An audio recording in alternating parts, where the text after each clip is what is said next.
déterminer l'argument d'un nombre complexe, on utilise cette méthode. Si z est un nombre complexe, alors z peut s'écrire sous la forme z égale a plus bi, où a est la partie réelle, et b est la partie imaginaire. On factorise ensuite par le module de z. Le module de z, noté comme valeur absolue de z, est la racine carrée de a au carré plus b au carré. Lorsque l'on met le module z en facteur, il suffit de diviser a et b par le module de z.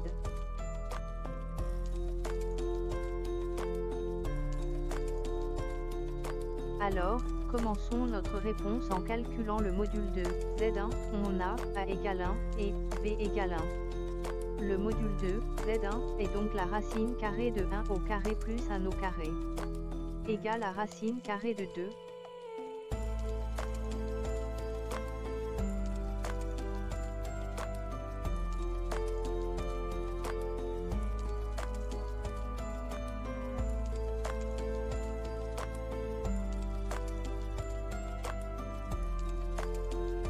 Ensuite, on factorise par le module de z1. On obtient,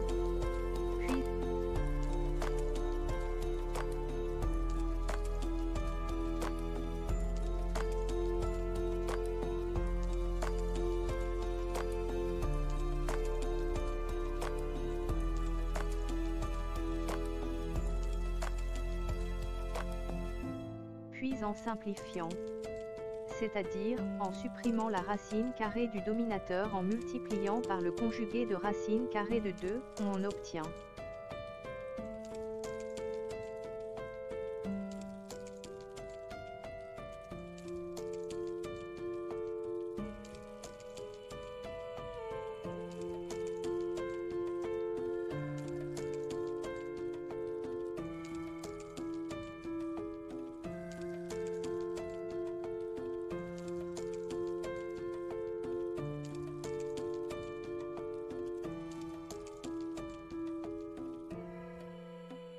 on sait que racine carrée de 2 sur 2 est égale au cosinus de p sur 4. Pour trouver cet angle, soit on utilise le tableau des angles élémentaires, soit on utilise la calculatrice comme suite. Il faut s'assurer que votre calculatrice est en mode radian et non en degrés. Vous devez vérifier que votre calculatrice affiche R au lieu de D. Pour obtenir p sur 4, vous pouvez utiliser la fonction inverse du cosinus, en appuyant successivement sur les touches suivantes. Shift plus cosinus plus, racine 2 sur 2. Assurez-vous que la calculatrice est en mode radian avant de faire ce calcul.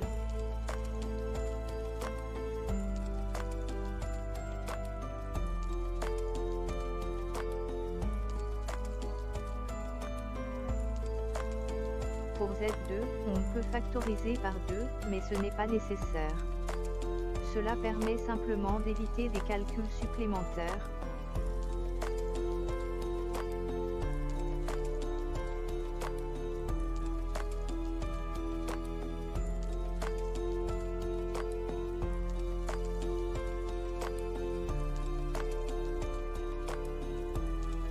On peut sortir le facteur 2 du module car c'est un nombre réel positif, conformément aux règles de calcul du module.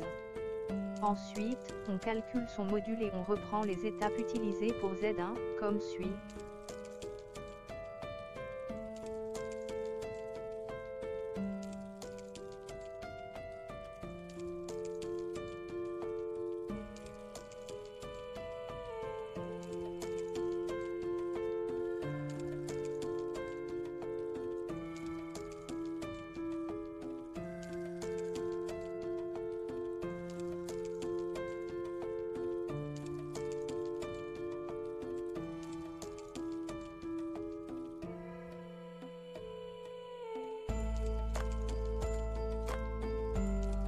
On divise A et B par le module de Z2, qui est égal à 4. Parfait. L'exécution des démarches se fait progressivement. Bravo.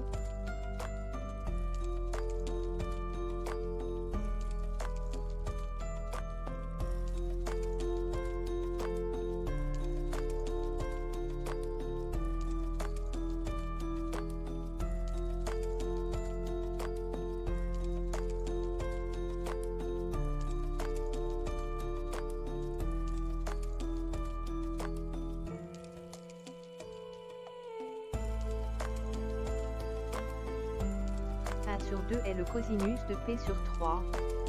Reprend les étapes de l'argument de Z1.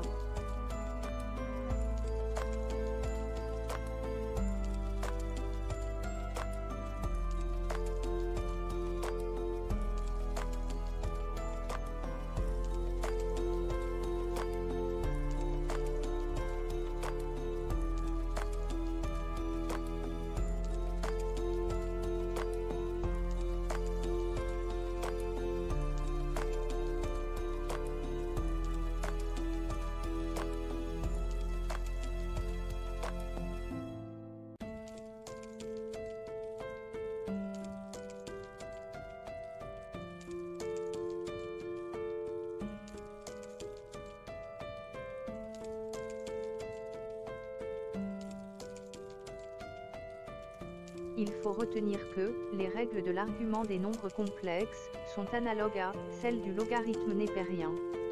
Argument Z1 sur Z2 est égal à argument de Z1 moins argument de Z2.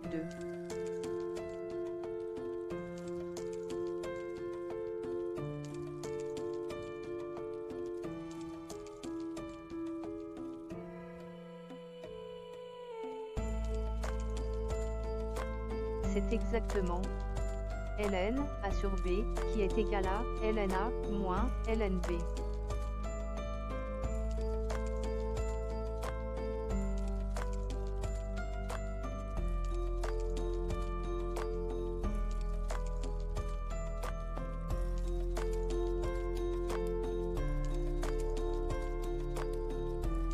On remplace argument de Z1 et argument de Z2 par leur valeur, on obtient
Si vous retenez les règles du logarithme népérien, vous avez automatiquement retenu aussi les règles de l'argument, et inversement.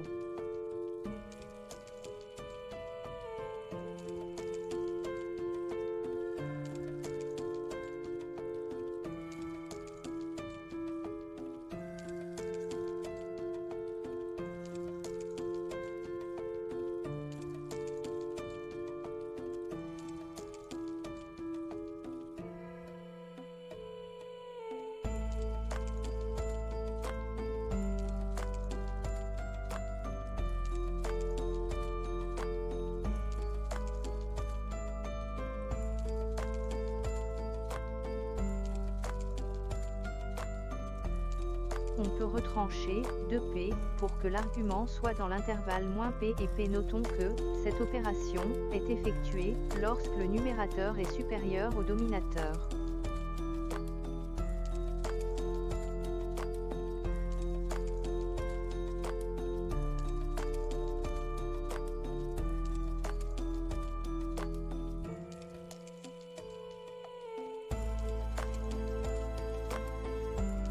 S'il y a une étape qui nécessite plus de clarté, n'hésitez pas à la mentionner dans un commentaire. Votre abonnement et vos commentaires nous motivent à créer davantage de vidéos de mathématiques pour rendre les mathématiques plus accessibles à tout le monde. D'un autre côté, votre réaction à notre vidéo sera un outil précieux d'encouragement. Merci de vous abonner, de commenter et, pourquoi pas, de mettre un j'aime.